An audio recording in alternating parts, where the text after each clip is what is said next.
Chào mọi người, chào các anh chị em võ sĩ nhé. Hôm nay mình chia sẻ về cái đề tài lửa ha. Lửa thì ngoài cái phần ở cái buri ra rồi thì nó cũng liên quan tới cái đánh lửa ha. Đánh lửa ra buri. Thì đánh lửa là do ở đâu? Thì do ở đây ha. Đây thì cục này nó gọi là mô pin lửa cũng được ha. Hay là ai muốn gọi sao thì gọi, nó có nhiều danh từ lắm ha. Mô pin lửa hay là cục đánh lửa hay cuộn điện hay cái gì đó, muốn gọi gì đó thì gọi ha. Nó nhiều từ để gọi lắm. Thì ở đây đó thường thì không có lửa ở chỗ này. Nếu mà nó không có đánh lửa ra đầu buri á thì nó sẽ không có máy, không có thể nổ được ha. Thì nó cũng có rất là nhiều nguyên nhân. Cái nguyên nhân thứ nhất á, là cái buri mình thử lửa cái này, nếu mà nó có ra, nếu mà mình thử cái buri mới đó nó có đánh lửa ra đó thì có nghĩa là cái cục buri cũ này nó hư ha, thì mình thay buri mới. Okay. Còn trường hợp mình bỏ cái buri mới rồi mình thử đó mà nó vẫn không có lửa luôn thì có nghĩa là nó bị cái này. Thì cái này nó có rất là nhiều lý do. Ngay cái chỗ này nó cũng là một cái lý do nhỏ nè ha, ngay đây thì thường đó, ngay cái chỗ này là nó vặn ra ha. Có cái loại thì nó vặn ngay cái đầu này ra, còn có cái loại cái đầu này thì nó móc, nó làm cái móc như nè, nó móc vô. Thì trong cái thời gian người ta hay rút ra rút vô, người ta giật đó thì nó trật cái đó ra một bên ha. Cho nên hai cái dây điện đó, nó nằm xa cái chỗ đây nè. Thay vì cái dây điện đó, cái đầu nó lò ra tới đây thôi, còn từ ngay đây thì nó là cái nối ha, cái nối vô cái đầu nó, cái chụp này nè ha. Đó, cái đầu này để nó chụp vô cái buri nè. Đó thì nó nằm bị hở ra như đây nè. Nó hở ra gì thì nó không có lửa ha. Tức là lửa nó đánh đây, nó nẹt từ đây qua đây, nó nẹt qua đây thì nó yếu, nó không có đủ để mà cắt vô buri, cho nên buri nó không đánh lửa được. Tuy là cái cục này vẫn đánh ra lửa đàng hoàng nhưng mà bị ngay cái khớp ngay đây nó bị hở ra. Ok, thì anh chị em cũng một là vặn, có loại thì mình vặn ha. Đó, còn có loại thì mình cố mình rút ra, hoặc là mình rút ngược lại về đây ha. Như cái này là ngược về nè, để mình lấy cái kềm. Nó liên quan tới lửa ha.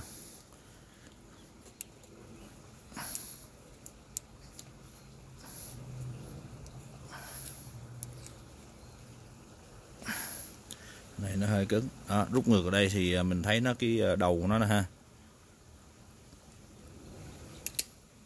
Thì cần kiểm tra cái đó. Ok, ngay chỗ này đứt, nhiều khi nó cũng đứt cái mối hàng ngay chỗ này nữa ha. Cái đầu dây nó hàng vô trong này nè.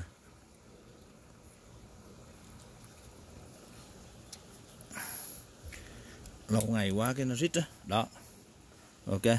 Thì cái loại này thì nó quá chắc rồi ha. Nó bấu ở đây, tức là nó làm nó bẻ làm đôi lại đó, nó móc xuống dưới này luôn ha. Móc xuống này nó ăn vô trong cái ăn qua cái lớp cao su này luôn. Xuống là nó đụng với là cái dây đồng nằm, cái thỏi dây đồng nằm ở giữa đó ha. Rồi nó hàng với cái này, hoặc là nó bẻ cong xuống đây, nó giấu ở dưới này nè ha, nó giấu dưới này rồi nó bóp cái đầu này lại, nó bấm đây luôn. Đó thì cái đầu này quá chắc rồi ha. Thì trường hợp như gì đó thì mình tháo ra mình kiểm tra. Nếu mà nó chắc, nó còn tốt như gì đó thì ok ha. Còn có nhiều cái đầu nó làm cái móc như cái đinh đó, nó móc như gì, như cái lò xo đó, nó để trong này nè, rồi cái mình móc vô, cái mình xoay nó lại, xoay mấy vòng nó vô ha. Còn có loại thì đút vô trong vặn luôn, nó có cái kim kim nó vặn vô trong mấy cái sợi dây đồng này nè, ở giữa nè, nó vặn cái gì đó đi vô. Thì trường hợp nhiều cái như gì thì nó bị sụt ra ha. Ở đầu này thì bấm như gì thì quá chắc rồi, quá good. Thì anh chị em cũng nên kiểm tra cái đó nha. Có nhiều cái mình cũng quên á. Nhiều khi sửa cái là bù đầu, mình sửa đang còn mệt mỏi á, thì tự nhiên khách đưa cái máy tới, nhiều khi mình kiểm tra lửa đồ mình thấy tại sao kỳ cục gì, cúi đầu cúi cổ đi làm mấy chuyện khác không ha. Cuối cùng ra lại nó bị ngay đây. Lúc đó hồi ôi ha, mất mấy tiếng đồng hồ mò. Nhiều khi nó bị như vậy nữa. Thì mình biết, mình để ý thì chỗ này thì nó cũng đỡ cho mình ha. Còn nhiều người không biết thì bị kẹt cái chỗ đó nữa ha. Mặc dù nó nhỏ xíu thôi, nó nhỏ không đáng kể, nhưng mà nó là cũng nó vật mình chết ha. Mình mình không có để ý nó đó, ở vật mình chết. Ok, thì cái lửa cũng là do chỗ này nha. Rồi nhiều khi nó cũng ngay cái chỗ này nữa nè. Có trường hợp rồi, mình cũng có gặp nhiều trường hợp nó nằm ngay chỗ này nữa ha. Ta vặn ra vặn vô ngay chỗ này nè, còn lâu ngày nó xúc ra ngay chỗ này. Mặc dù nó nằm ngay đây, cái thằng thợ đó nó nhỏ cái keo dán sắt hay là keo gì đó, nó nhỏ vô tạm thôi để nó bắn tháo bắn chạy cho người ta mà. Đó, cho nên là nó chỉ hàng sơ vậy thôi, rồi cái khi trong quá trình vận chuyển rồi di chuyển đi đó, thì nó sụt ra tí xíu ha, nó sụt ra nó không ăn cái nối ngay đây, là cũng có trường hợp đó luôn nha. Rồi trường hợp nữa này là cái chính nè, thì anh chị em tháo ra mình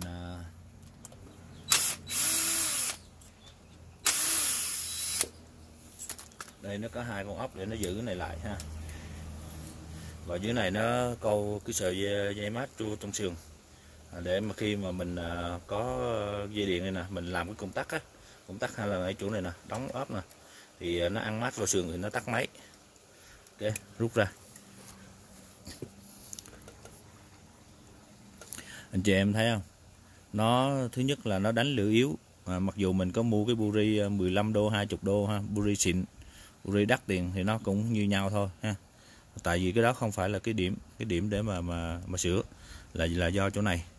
Khi mà anh chị em mà thấy nó nó sét đây thì mình lấy giấy nhám mình đánh ha, đánh để cho khi mà cái lửa nó ra nó tiếp xúc hai cái đầu này nè ha, hai cái chỗ này nó tiếp xúc vô ở trong của cái bánh đà này nè, đó thì nó có 500 ở đây, 500 nó hít đánh vào đây thì nó tạo ra lửa.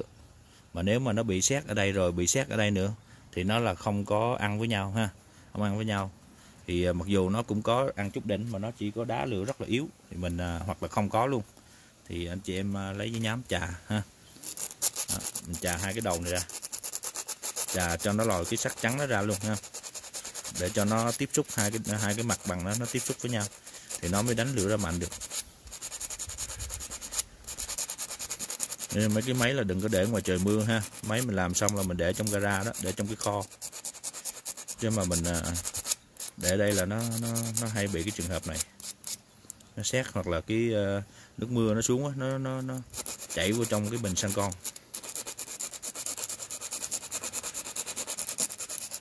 Chảy đủ thứ chỗ chảy hết á, nên là mình phải làm cái này.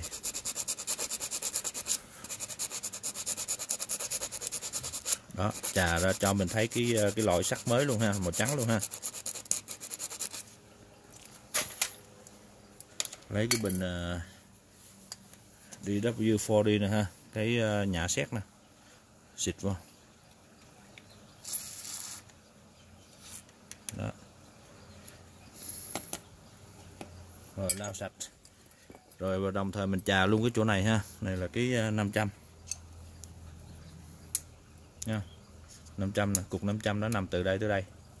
Ok, bên này thì hết nè ha, nằm ở giữa đây nè, hít. Ok, thì chà luôn.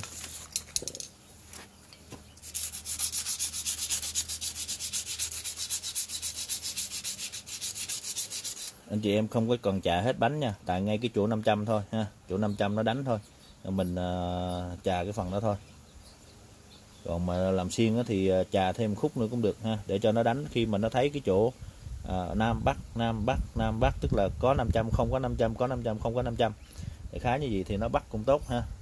Thì mình chà thêm khúc này cũng được, không cần chà hết, còn mà xiên thì chà hết luôn cũng được.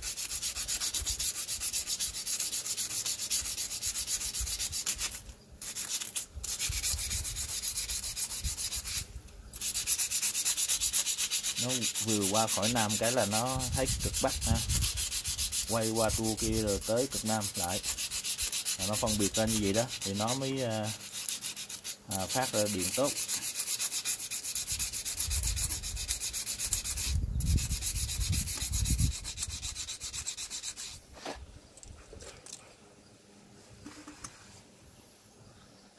Ok, rồi xịt cái miếng này xà nhả sét này vô.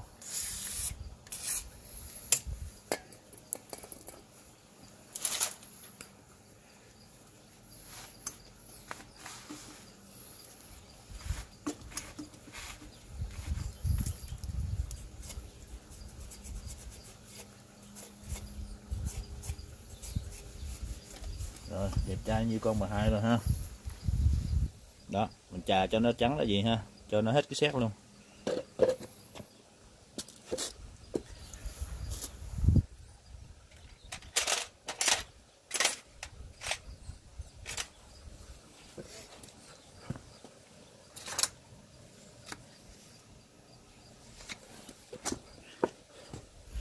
Khi mà gắn vô lại đó anh chị em cần có một cái miếng nhựa ha. Cái miếng nhựa thường thường mình hay cắt ở trong mấy cái như là cái hộp bánh trung thu á, bánh trung thu hay là hộp bánh, hộp mứt, hộp kẹo gì đó, nó có cái miếng này nè ha, cái miếng nhựa trong mà dày dày gì nè. Đó, đừng có mỏng quá mà cũng đừng dày quá ha. Cái này nó cỡ một gem thôi ha, một gem thôi, mỏng hơn gem thôi. Thì mình lấy mình làm cái ni ha, để vô gì làm cái ni để cho nó khỏi hít vô trong cái 500 á, nó hít vô mình chỉnh không có được, nó hít sát quá mình chỉnh không được ha. Rồi mình gắn vô y chang lại như cũ. Cái khi này biết cái cục này hư hay không là anh chị em cũng gắn vô lại, rồi khi mình giật máy đó thì mình coi nó gắn buri mới vô nó có ra lửa hay không.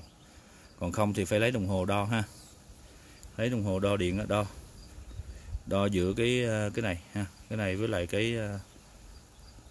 cái đầu buri, là cái sườn này với cái đầu buri. Chỉ cần cái đồng hồ nó nhá lên cái nó xuống ha, nó nhá lên tí xíu thôi, nó nhá tí xíu thì có nghĩa là cái cục này nó vẫn còn làm việc ha. Ở trong này cái cuộn dây đồng thôi chứ không có gì hết á. Ok, nhớ gắn cái dây này vô lại nha, để tới khi tắt máy không biết tắt làm sao. Rồi đó, mình để vô cho nó hít luôn ha, gắn vô mình cho nó hít luôn, nó hít sát luôn. Tại vì có cái miếng này nó giữ sẵn rồi, là cái cỡ của nó rồi, cho nên mình không có sợ là chỉnh sai chỉnh đúng nữa, cứ ôm sát vô cái là mình siết ốc lại thôi.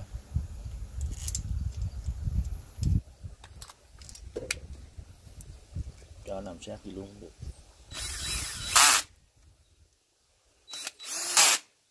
Ok, đó.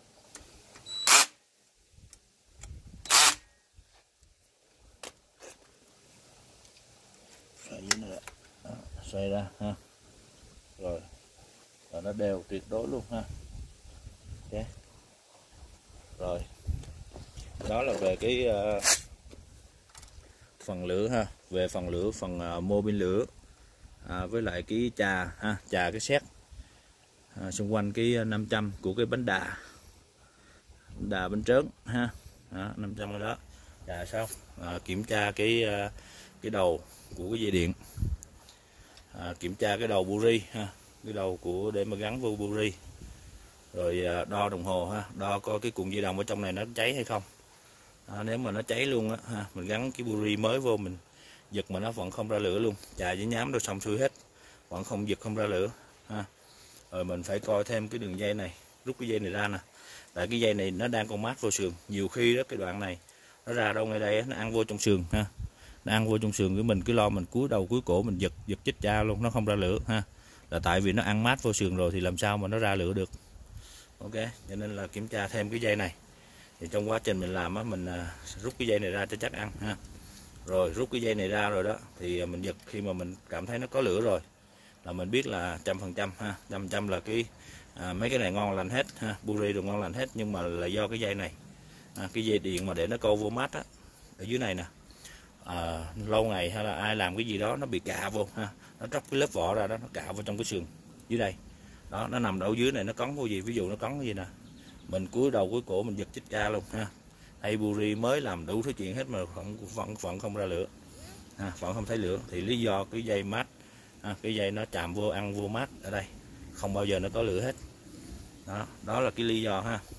Thì cái bệnh này ngày xưa đó, lúc mà tại nghề mình mới ra khoảng chừng mình làm đâu cũng được 2 năm á, thì bị một cái thằng kia nó chơi mình.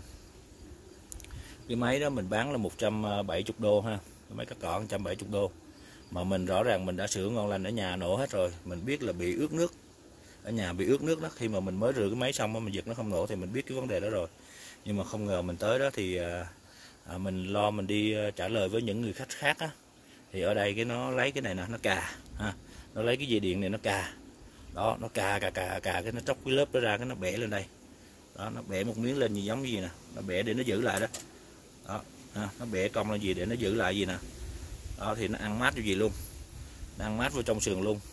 Cái là nó nói cái nó giả bộ nó qua nó giật 2-3 cái giật không nổ, cái nó nói cái máy mày không nổ mà mày bán tới 170, thôi bây giờ mày bán tao 50 đi, tao mua về tao sửa, nó nói gì đó. Cái mình mới nói trong đầu mình, nó được thằng này nó chơi làm sao chứ, Cái máy này rõ ràng mình đã sửa ở nhà ngon lành, nổ ngon lành, mình giật tới giật lui ngon lành, đâu có cái chuyện mà đem đi bán mà nó lại không nổ ha. Đó, rồi cuối cùng cái là mình cũng cúi đầu cuối cổ mình giật luôn, mình coi tới coi lui, coi còn xăng không hay là buri nó có rút cái chỗ này ra không, rồi mình coi hết, mà rốt cục là mình quên cái vụ này ha, quên cái vụ ở đây, bẻ cái dây lên nó tí xíu ở đây mình không để ý á. Đó, cuối cổ giật không nổ. Rồi cái cuối cùng cái là nó nói gì thôi để cho nó bán cho nó 100, mình để giá là bán 170, máy nổ ngon lành nha, rửa sạch sẽ rồi hết, lưỡi dao đồ mài rồi thay nhớt thay đồ hết.